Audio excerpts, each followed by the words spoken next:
চলুন একটু জলপাইগুড়ির দিকে যাওয়া যাক। রাতের অন্ধকারে চা বাগানে এলাকায় ঘুরে বেড়াচ্ছে চিতাবাঘ। আর চিতাবাঘের ঘুরে বেড়ানোয় সেই ভিডিও মুহূর্তের মধ্যে ভাইরাল হয়ে পড়ে সোশ্যাল মিডিয়ায়। মেটেলি ব্লকের চালসা মেটেলি রাজ্য সড়কের আইভিল মোড় সংলগ্ন এলাকার ঘটনা। মঙ্গলবার রাতে ওই এলাকায় একটি চিতাবাঘকে ঘোরাফেরা করতে দেখা যায়। মঙ্গলবার রাত প্রায় 12টা নাগাদ নিজের গাড়িতে করে চালসা থেকে মেটেলিতে বাড়ি ফিরছিলেন রাজবড়ুয়া। ওই সময় একটি বড় চিতাবাঘ রাস্তা পার হয়ে ইংডং চা বাগানে ঢুকে যায়। চিতাবাঘের রাস্তা পারের সেই ভিডিও ক্যামেরাবন্দি করেন তিনি। চিতাবাঘ দেখে আতঙ্কিত হয়ে পড়েন গাড়িতে থাকা সকলেই।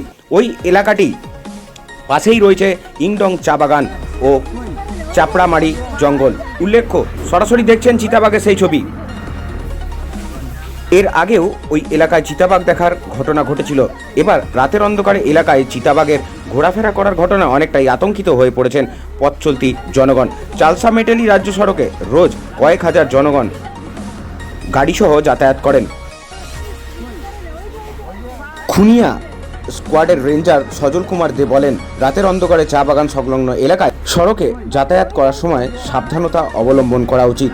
ওই সময় চিতাবাঘ সহ অন্যান্য বন্য প্রাণীর রাস্তা পারাপার হতে পারে। দেখছেন সরাসরি চিতাবাঘের ছবি। জলপাইগুড়ি থেকে তানিয়া ঘোষের রিপোর্ট, ডেলি নিউজ।